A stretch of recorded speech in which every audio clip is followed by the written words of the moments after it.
This is a CBS News special report. I'm John Dickerson. Breaking news. 4 Americans have been released from Russian custody in one of the largest prisoner swaps since the Cold War. Paul Whelan, Wall Street Journal reporter Evan Gershkovich, Alsu Kurmasheva, and Vladimir Karmurza were part of a 7-country, 24-prisoner swap. And in a moment, President Biden will deliver remarks on their release. All participants were traded at one time on a tarmac in Turkey. 8 prisoners are being returned to Russia. Whelan has been in Russian custody since December 2018, a total of 2,043 days. He was convicted of spying and sentenced to 16 years in prison and held in a labor camp. Gershkovich was arrested in March 2023 and convicted of espionage charges. He's been detained for 491 days. Russian-American journalist Alsu Kurmasheva was also released after nearly a year in Russian custody.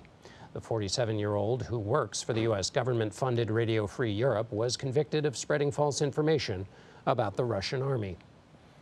Here now, we expect President Biden to make it to the podium, and we'll just wait for a moment. But in the interim, let's bring in our Chief White House correspondent, Nancy Cordes, who is at the White House. Nancy, the president issued a statement today. What do you make of what he highlighted in it?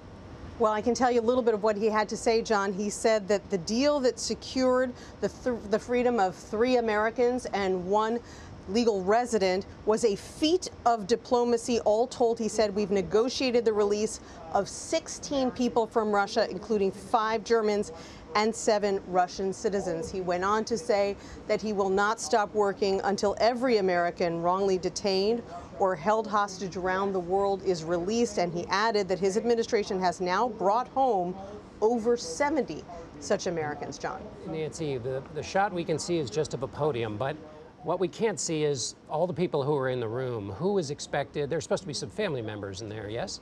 Correct. The president will be surrounded by the families of Evan Gershkovich and Paul Whelan. In Paul Whelan's case, these are family members who have been awaiting his return for nearly 6 years. They themselves have put out a lengthy statement, John. It is 3.5 pages long, in which they celebrate his return. They say he was held hostage for 2,043 days. His case was that of an American in peril, they said. And they added that the first years in captivity were the most difficult. They say those first years were hard when the Trump administration ignored Paul's wrongful detention, and it was media attention that helped to finally create the critical mass and awareness within the U.S. government. And it was really his family, John, that stoked that media attention. They did endless interviews, trying to keep his story in the public eye, even as he was passed over in multiple prisoner swaps, including the swap that brought home Trevor Reed, the one that brought home Brittany Griner. He was not included, which was extremely painful for his family. And Nancy, as we wait here for the president to make his way to the podium, I wonder what you made of, in his statement, the president said, "This is a powerful example of why it's vital to have friends in the world whom you can trust and depend on. Our alliances make Americans safer." That is a core belief of this president. Correct. And what he's talking about specifically there, John, is the fact that the Russians insisted for months, if not years, that any prisoner swap that would bring home these individuals would have to include Vadim Krasikov, who's being held in Germany. And Nancy, here now, President Biden.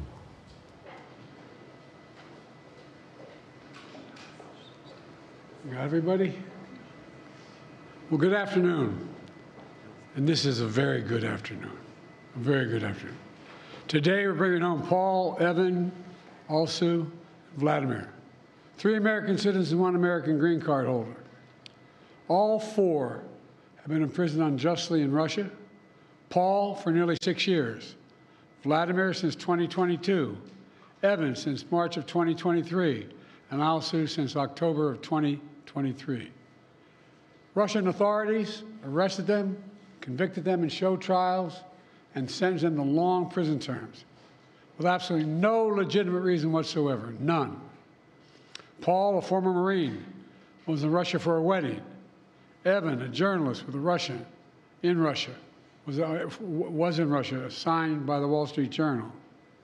also a journalist, was in Russia to see family. All three falsely accused of being spies. And Vladimir, who was a Russian citizen by birth and holds an American green card, is a Pulitzer Prize-winning journalist and was a pallbearer at my friend John McCain's funeral with me. He spoke out against Putin's regime, and for that he was convicted of treason. And now, their brutal ordeal is over, and they're free. Moments ago, the families and I were able to speak to them on the telephone from the Oval Office. They're out of Russia. Earlier today, they were flown to Turkey, and soon they'll be wheels up on their way home to see their families. This is an incredible relief for all the family members gathered here. It's relief to the friends and colleagues all across the country who've been praying for this day for a long time. The deal that made this possible was a feat of diplomacy and friendship.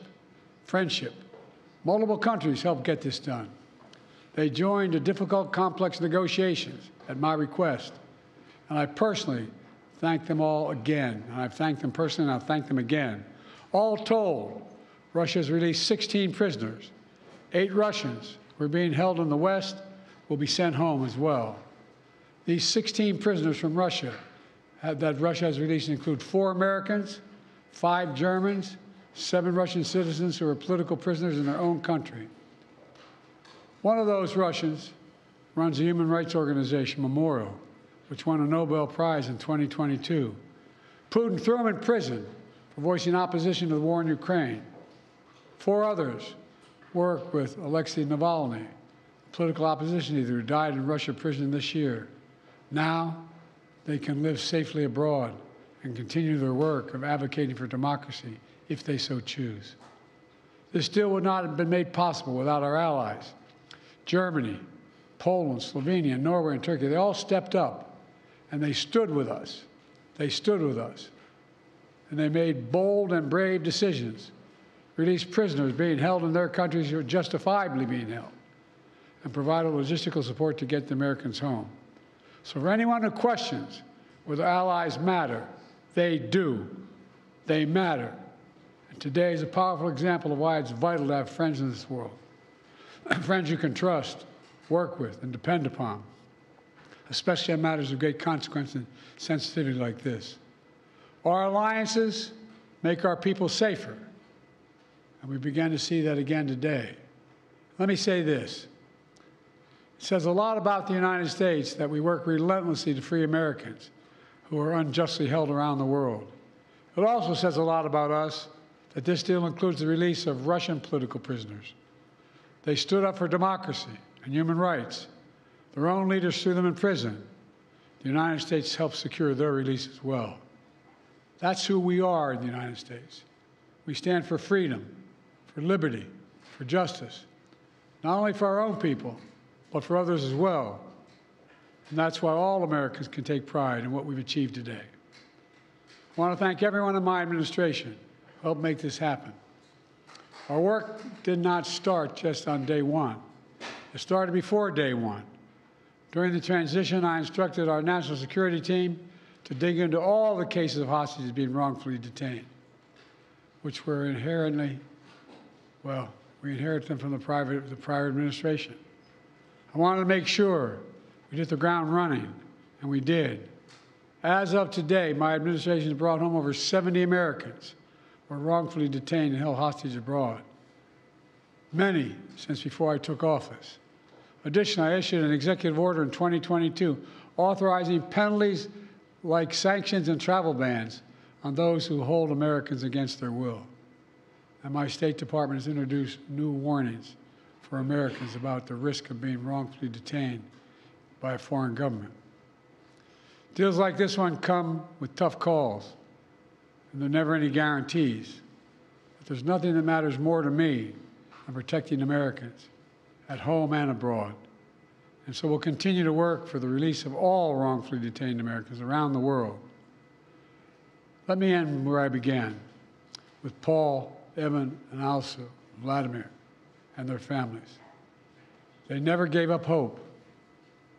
We can't imagine what they've been through, all of you. Matter of fact, this lady right here, I think, was living in the Oval Office with us for a while. All kidding aside, can't imagine their joy right now. They're home.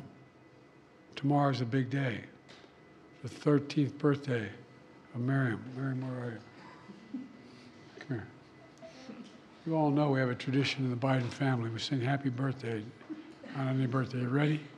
All of you. Happy birthday to you. Happy birthday to you. Happy birthday, dear Miriam. Happy birthday to you. Remember, no serious guys till you're 30. God love you. She's all Sue's daughter. Now she gets to celebrate with her mom. That's what this is all about. Families able to be together again, like they should have been all along. So I want to thank you again to everyone who did their part. In just a few hours, we'll welcome home our fellow Americans. We're looking forward to that. God willing, we're going to be out at Andrews and get that done. So thank you, thank you, thank you. And this is a good day. What did you say to them on the phone, sir? What did you say when they answered the phone on the other side? I said, welcome almost home. How do you keep countries, these so-called abductor states, from simply taking more Americans in order to get more of their prisoners home? How do you end these perverse incentives, sir? Well, we're advising people not to go certain places. Tell them what's at risk, what's at stake. Mr. President, where do you enter these negotiations, and can you speak to the complexity of working with 6 countries to secure these releases? Well, look, I'm not going to take the time now, but I'll do this later in the week. I particularly owe a great sense of gratitude to the Chancellor. The demands they're making of me required me to get some significant concessions from Germany, which they originally concluded they could not do because of the person in question. But everybody stepped up. Poland stepped up, Slovenia stepped up, Turkey stepped up. And it matters to have relationships. It really does. These things matter. Pardon me? Could this improve relations with Russia? Is there any avenue for that after this prisoner exchange deal? As my sister might say, your lips to God's ears, man. Did you ever speak directly with Vladimir Putin about this, or would you be willing to speak with Putin now directly? I don't need to speak with Putin. Anyway. How did you weigh that decision of letting somebody out who sounds like got away with murder tonight? I got home innocent people. Thank you. All right. Thanks, everyone.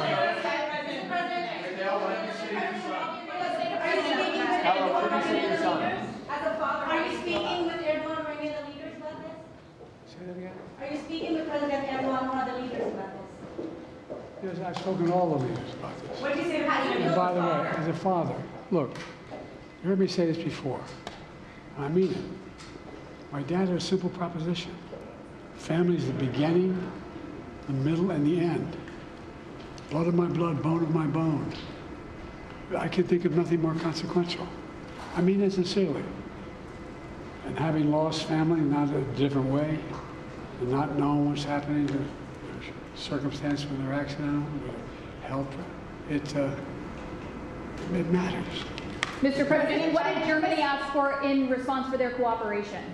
Nothing. President Biden, What did Chancellor Scholz say? President Trump has said repeatedly that he could have gotten the hostages out without giving anything in exchange. What do you say to that? What do you say to President Trump now, former president? Why didn't he do it when he was president? Sir, what did Chancellor Scholz say? Thank you guys. That's President Biden speaking at the White House after this extraordinary prisoner swap. Let's go now to Chief White House correspondent Nancy Cordes. Nancy, your reaction? Well, the president talked about how complicated this diplomatic feat was. And just to give you a sense, John, of how complicated it was, it involved more than half a dozen countries, the U.S., Russia, Germany, Slovenia, Norway, Poland. detainees in all of these countries had to be released. And he talked about how grateful he was to the Chancellor of Germany, and here's why. Key to this entire deal was the release of Vadim Krasikov. He is a Russian who was serving a life sentence in Russia for murder, for killing a Chechen fighter. As President Biden noted, initially, Germany said it could not release him, even though it was clear that Putin would not be releasing any Americans unless he got Krasikov back. Eventually, Germany relented, but in exchange, they got 12 Germans back. And so Germany's involvement was key to this entire diplomatic feat that, had fits and starts for over a year, but has now gotten done. Praising there, not by name, but the German Chancellor Olaf Scholz. The president also saying anyone who questions whether allies matter, they do. And just finally, Nancy, surrounded by, you've covered this president, those remarks he made at the end about family, blood of my blood, bone of my bones, surrounded there by husbands, fathers, mothers, daughters, the family who every night wondered, prayed whether their loved ones would come home. An emotional moment.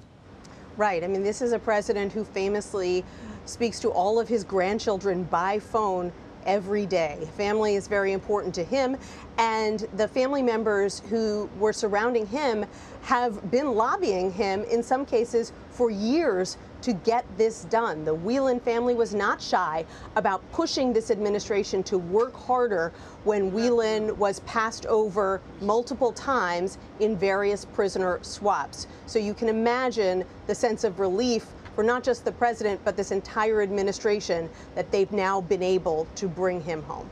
Thank you, Nancy. Senior foreign correspondent Elizabeth Palmer has been following the prisoner swap closely. Liz, what can you tell us about one of the key Russians released, this Vadim Krasikov that Nancy just mentioned? Well, he was a colonel, is a colonel in the FSB, the Russia Intelligence Services. And he sneaked into Poland into Germany in 2019 using false documents and waited in one of Berlin's most famous parks, the Tiergarten, for a Chechen militant, Zemlyan Kangoshvili, to come walking by. Krasikov was on a bicycle with a Glock pistol. He rode past and killed Mr. Kangoshvili. He was arrested by German authorities and sentenced to life for this assassination in 2021. And as Nancy said, the Germans have been very reluctant to give him up because the crime was so brazen and so serious. In fact, the German court pinned his orders on Vladimir Putin, saying that the assassination was state-ordered. Putin, on the other hand, uses very different language. He's called Krasikov a patriot who simply liquidated a bandit. You met, as I understand, Vladimir Karamurza, the Russian political activist. What can you tell us about him? Very brave man with a great fondness for the U.S. He has British citizenship, was educated at Cambridge, but he has huge ties with the United States, in particular working on human rights. He was an outspoken critic of the Kremlin and of President Putin. And in fact, Senator John McCain thought so highly of him that shortly before the senator's death, he emailed Karamurza and asked him to be a pallbearer at his funeral, which indeed he was. He also kept writing about the Kremlin and Russia's terrible human rights record and abuses while he was in jail. And he won the Pulitzer Prize, John, for commentary for those writings from jail. He's always had his head above the parapet, and many people will be so proud and so delighted to have him home. Elizabeth Palmer for us in London. Thank you very much, Liz. Let's bring in Olivia Gazas, CBS News Intelligence and National Security reporter. Olivia, how did this go down? So complex. Give us a sense of that complexity. Sure, John. Well, the U.S. officials that we've been speaking to have characterized these months-long negotiations as the most complex in U.S.-Russian history and even U.S.-Soviet history, when, as we know, spy swaps hit a crescendo. And we're just now learning some of the details behind why that was the case. Nancy outlining for you more than 6 countries involved in making this swap. We have 3 U.S. citizens and 1 legal permanent resident now coming home to the U.S. 12 German nationals or Russian political prisoners headed to Germany. And yes, 8 Russian nationals heading back to Moscow, among them a convicted murderer who Vladimir Putin had his sights on for months. We also know this involved multiple U.S. government agencies, the White House, the State Department, and the CIA. While U.S. officials tried to keep these conversations in diplomatic channels so as not to give credence to the Russian allegations that Evan and Paul and Alsu were involved in espionage, the Russians insisted that they be handled in intelligence channels, the so-called special channel that the CIA has used in the past in order to arrive at these negotiations. We've learned Director Burns was directly dealing with his intelligence counterparts in order to keep the conversation going, and then senior officials at the CIA dealing with Russian intelligence services to get to an agreement. So there's so much more about the involvement of the State Department and the White House and the constellation of other Western countries that have finally brought this deal to a close. You know, you mentioned that constellation of countries and this complexity. You mentioned the CIA director, William Burns, involved in this very secret operation. Meanwhile, he's also right in the middle of trying to reach a peace agreement in the Israel-Gaza conflict. Then you had the president, according to a senior White House official, on the phone an hour before he dropped out of the presidential race with his counterpart in Slovenia. Was there, Olivia, was it a all-hands-on-deck administration approach, or was there a point person who was tending this through all these levels of complexity?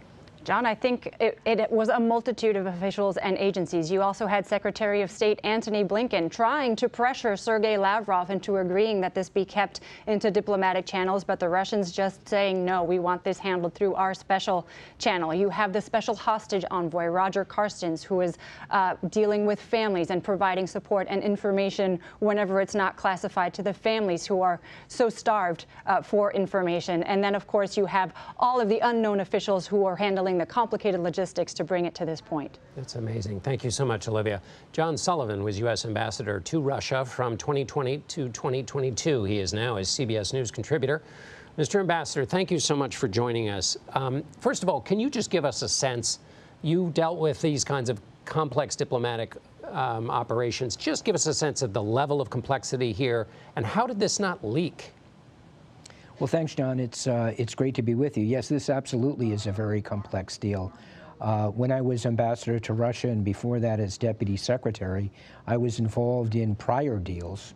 Some of them were one-on-one, one Russian for one American. Those were complex, involving all these other countries and all these other detainees. It's immensely complex, and any one portion of the deal that drops out may cause the whole thing to be removed from consideration. So it was very complex, and as Olivia said, it's involved the entire U.S. government, the intelligence community, FBI, Justice Department, State Department, etc. Very complex and literally a big deal.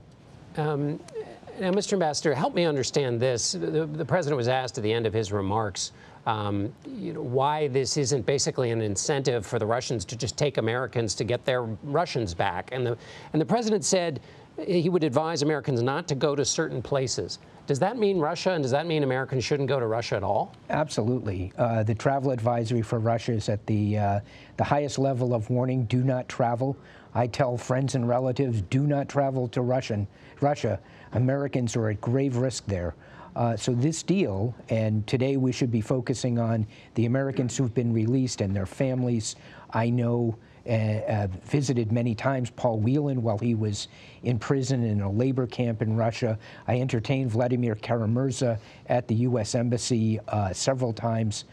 But what's not mentioned in the president's remarks, and what Americans are going to need to focus on in the future, is the fact this is a government, the Russian government, that considers itself at war with the United States. the Russian government will continue to detain without cause Americans in Russia and use them to extract things or persons it wants from the United States. This will not stop that. This is not a sign of an improvement in U.S.-Russia relations. This is, the way to think of this is, Russia thinks it's at war with the United States. This is, in effect, an exchange of prisoners of war during a war. It is not a sign of an improvement in U.S.-Russia relations. And just very briefly, Mr. Ambassador, how do nations compartmentalize then? As you mentioned, it's a very tense situation between the U.S. and Russia, and yet this was able to go through. How does that compartmentalization take place? Well, as several of people have spoken on this report, the role of the families and keeping their loved ones who were detained in Russia front and center of our politicians in the United States or officials in the United States who feel that emotional tug to get Americans out, which is why I say it's important for us to celebrate today their release. But an autocrat like Putin doesn't have that same pressure to get Russians released from the United States. And the Russians that are being released, they're convicted criminals. They're not innocents. An excellent point to keep us focused on celebrating today, which we will do. Former Russian Ambassador John Sullivan, thank you so much. To recap, our breaking news: 4 Americans are free from Russian prisons after a complex trade, one of the largest since the Cold War. Paul Whelan, Wall Street Journal reporter Evan Gershkovich, Alsu Kuramasheva, and Vladimir Karamurza were part of a 7-country, 24-prisoner swap. Our coverage will continue on CBS News 24/7, your local news, and tonight on the CBS Evening News. This has been a CBS News special report. I'm John Dickerson in New York.